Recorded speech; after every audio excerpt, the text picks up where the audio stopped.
नमस्कार, स्वागत है एक बार फिर से आप सभी का आपके अपने चैनल हनुमान सेवा परिवार में। आशा करते हैं कि प्रभु श्री हनुमान जी और परम पूज्य गुरुदेव बाबा नीम करौरी महाराज जी आप सभी भक्तों पर असीम कृपा सदैव बनाए रखें। दोस्तों, महाराज जी की शिक्षाएं न सिर्फ एक मनुष्य के जीवन को सही रास्ते पर आगे ले जाने में सहायक होती हैं, अपितु अगर किसी मनुष्य के अंदर बिगड़ी हुई आदतें भी हों और वह मनुष्य उन आदतों का शिकार होने के कारण अपने जीवन में नित नए कष्ट उठा रहा हो, तो ऐसे में महाराज जी उसकी बिगड़ी हुई उस आदत को छुड़ाने में भी उसका साथ देते हैं। महाराज जी हमेशा अपने भक्तों को एक सीख दिया करते थे कि तुम्हें इस भौतिक जीवन के अंदर कुछ भी वास्तव में प्राकृतिक रूप में त्यागने की आवश्यकता नहीं है, क्योंकि जो जीवन तुम्हें मिला है, जहाँ तुम्हें जन्म मिला है, वह तुम्हारे लिए पहले से निमित है। विधाता ने तुम्हारे पिछले जन्मों को देखते हुए तुम्हें ये जन्म इस रूप में दिया है। अगर तुम प्रकृति के ही खिलाफ जाओगे, विधाता के खिलाफ जाओगे, तो तुम इस जन्म के अंदर भी अपने इस जन्म को बिगाड़ लोगे। अतः जो जीवन तुम्हें मिला है उसे स्वीकार करो और उसका आदर सत्कार करो। लेकिन महाराज जी साथ में एक बात और कहते हैं कि इस जीवन के अंदर जो सबसे बड़ा तुम्हारा शत्रु रहेगा वह रहेगा अहंकार। आगे महाराज जी कहते हैं कि अतः तुम अपने जीवन के अंदर अगर कुछ त्यागना ही चाहते हो तो अपने जीवन में स्वयं के अंदर से अहंकार का त्याग करो। इस जीवन में सांसारिक वस्तुओं का त्याग करना और उनसे मुंह फेर कर बैठ जाना मात्र एक बच्चे का अपने माता से रूठ जाने के बराबर है, क्योंकि तुम जिन भी भौतिक वस्तुओं का त्याग करके स्वयं को त्यागी बताते हो, तुम वास्तव में उन सारी भौतिक वस्तुओं को तो यहीं पर रखे हुए हो, और यहीं पर कहाँ पर, इसी प्रकृति माता की गोदी में। अगर तुम ईश्वर के मार्ग पर आगे बढ़ना चाहते हो और उसके लिए वास्तव में कुछ त्याग करना चाहते हो, तो सबसे पहले इस जीवन के अंदर त्याग करो अहंकार का। अहंकार तुम्हारे जीवन का सबसे बड़ा बाधक बनता है इस जीवन को भली भांति जीने के लिए, इस जीवन के आगे के भक्ति मार्ग पर अग्रसर होने के लिए। महाराज जी के द्वारा अहंकार को परिभाषित करने के पीछे सबसे प्रमुख जो उद्देश्य है वह ये कि अहंकार अपने आप तक कभी सीमित नहीं रहता। जब भी किसी मनुष्य को किसी भी परिस्थिति में अहम भाव आ जाता है और अहम भाव आने के कारण उसमें स्वामित्व का भाव जाग जाता है, और जब वही मनुष्य यदा कदा यहाँ वहाँ स्वयं को सबका स्वामी मानने लगता है, तो ऐसा करते करते वही अहंकार का बीज उसमें घमंड के आकाश को जन्म देता है। और इसीलिए महाराज जी हमेशा अपने भक्तों को इस घमंड के आकाश की स्थिति में पहुंचने से बचाने के लिए अहंकार का त्याग करने के लिए कहते। महाराज जी हनुमान जी को कभी भी किसी भक्त के अंदर अहंकार प्रिय नहीं, क्योंकि वह दूरदर्शी होने के कारण ये भली भांति जानते हैं कि यह जो अहंकार है ये वास्तव में एक शुरुआत है किसकी, घमंड के असीमित आकाश के परिवर्तन की। और दोस्तों, घमंड को महाराज जी हनुमान जी इसलिए अपने भक्त से सर्वदा दूर रखना चाहते हैं, क्योंकि वास्तव में अहंकार जितना आपको नुकसान नहीं पहुंचाता, घमंड वहीं पर आपके जन्म जन्म के तप को पूरी तरह से नष्ट कर देता है।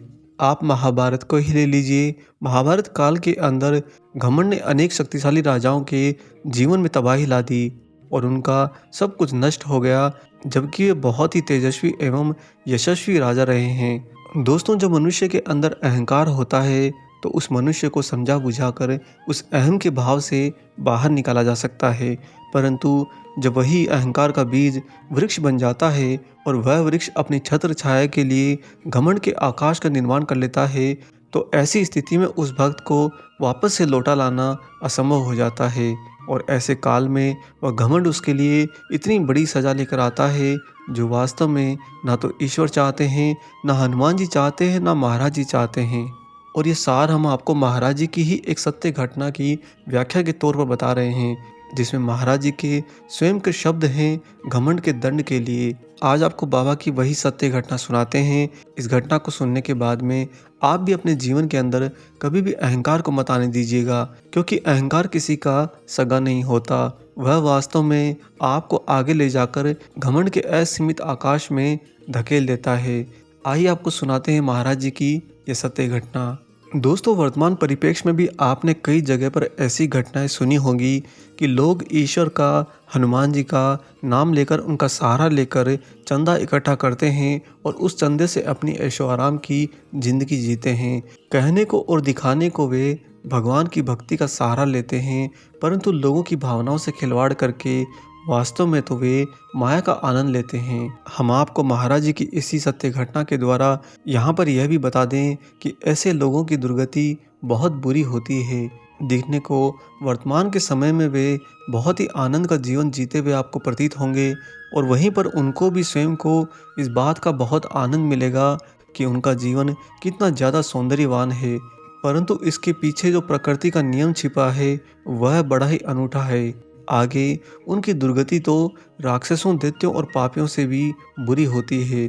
ऐसे ही एक बार महाराज जी श्री कैंची धाम में तख्त पर विराजमान थे और बाबा के आसपास में जो महाराज जी के दर्शन के लिए आए हुए भक्त बैठे थे, उन्हीं में से एक व्यक्ति के बारे में महाराज जी को बताया गया है कि इस व्यक्ति ने बाबा के नाम पर स्कूल के लिए चंदा इकट्ठा किया है और उस चंदे से इसने कोई स्कूल नहीं बनाई, अपितु यह तो अपने जीवन को ऐशो आराम में धकेल रहा है।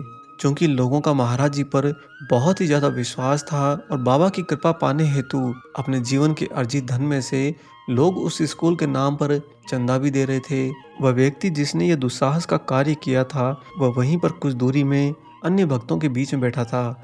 महाराज जी की आज्ञा के बिना इस तरह का कार्य वास्तव में दुस्साहसिक है। बाबा ने बस एक दृष्टि उस मनुष्य पर डाली।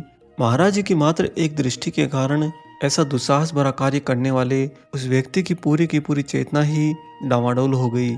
महाराज जी ने उस समय तो उस व्यक्ति को कोई सजा नहीं दी, परंतु बाबा आंखें बंद करते हुए बड़े ही दृढ़ भाव में बोले कि हम उसका कुछ नहीं करेंगे, परंतु जो कुछ उसने किया है उसके लिए उसे इस प्रकृति के नियमों के अनुसार युगों युगों तक इस ब्रह्मांड में भटकना पड़ेगा। बस इतना कहकर बाबा पूर्ण ध्यानस्थ हो गए। दोस्तों, महाराज जी के ये शब्द कि हम उसका कुछ नहीं करेंगे, परंतु जो कुछ उसने किया है उसके लिए उसे प्रकृति के नियमों के अनुसार युगों युगों तक भटकना पड़ेगा। इन शब्दों में बड़े ही कठोर स्वरूप में इस प्रकृति का सत्य रूपेण दंड छिपा है। जो भी मनुष्य घमंड में आ जाते हैं और घमंड में आ जाने के बाद में हनुमान जी महाराज जी को भी कुछ न समझकर इस तरह के दुस्साहस भरे कार्य कर लेते हैं, ऐसे लोगों की इतनी खराब दुर्गति होती है कि प्रकृति के नियम के अनुसार उन्हें मात्र बस ब्रह्मांड में भटकना पड़ता है। कभी उन्हें न शांति मिलती है, न कोई पुनर्जन्म मिलता है आगे की चेतना के सफर को तय करने के लिए। हम सभी जानते हैं कि महाराज जी के मुख से निकले वचन सारे अटल सत्य हैं। बाबा ने जो कहा वह इस प्रकृति का, ईश्वर का प्रतिबिंब है। महाराज जी ने वह सत्य बता दिया जो वास्तव में इस प्रकृति के नियमों में निमित है। अतः दोस्तों, अपने जीवन के अंदर चाहे कुछ भी हो जाए, अहंकार को मत आने दीजिएगा। महाराज जी की शिक्षाओं में सर्वप्रथम प्राथमिक शिक्षा अहम के भाव का त्याग की है। अगर आप अपने जीवन के अंदर वास्तव में कुछ त्यागना चाहते हैं तो अहंकार का पूर्ण रूप से त्याग कर दीजिए। किसी भी वस्तु, किसी भी स्थान, किसी भी मनुष्य या फिर यहाँ तक किसी भी रिश्ते पर कोई भी स्वामित्व का भाव कभी एहसास मत करिए। बस यही आपको आगे जाकर घमंड की आकाशीय स्थिति से बचा सकता है। अगर आप भी हनुमान जी महाराज जी पर पूर्ण विश्वास रखते हैं तो उनकी कृपा के तले आज से ही प्रण लीजिए कि अपने जीवन के अंदर किसी भी प्रकार का अहंकार नहीं आने देंगे, क्योंकि जब अहंकार आता है तो वह आगे चलकर घमंड के आकाशीय स्तर को जन्म देता है और ऐसा होने पर हमसे कुछ ऐसी गलतियां हो जाती हैं जिसके बाद में हम महाराज जी हनुमान जी से दोबारा नहीं मिल पाते, अपितु हमें तो इस ब्रह्मांड में भटकना पड़ता है। आप सभी लोग जो महाराज जी हनुमान जी पर विश्वास रखते हैं, कमेंट बॉक्स में ये लाइन जरूर लिखिए कि मैं कभी अहंकार नहीं करूँगा। दोस्तों, आपका ये प्रण एक तरफ तो आपके जीवन को उचित मार्गदर्शन देगा, वहीं पर यह अन्य लोगों के लिए प्रेरणा स्रोत भी बनेगा। आशा करते हैं कि महाराज जी का प्रेरणादायक ये प्रसंग आपको जरूर पसंद आया हो। वीडियो अगर अच्छा लगा है तो जाने से पहले से लाइक जरूर कर दीजिए और अगर आप चैनल पर नए हैं तो चैनल को भी सब्सक्राइब कर लीजिए। मिलेंगे बहुत जल्दी ही एक और ऐसे ही अलौकिक वीडियो के साथ में। तब तक अपना और अपने माता पिता का संपूर्ण ख्याल रखिए और परम प्रभु श्री राम जी का निरंतर गुणगान करते हुए बाबा हनुमान और बाबा नीप करोरी महाराज जी की निस्वार्थ होकर सेवा करते रहिए।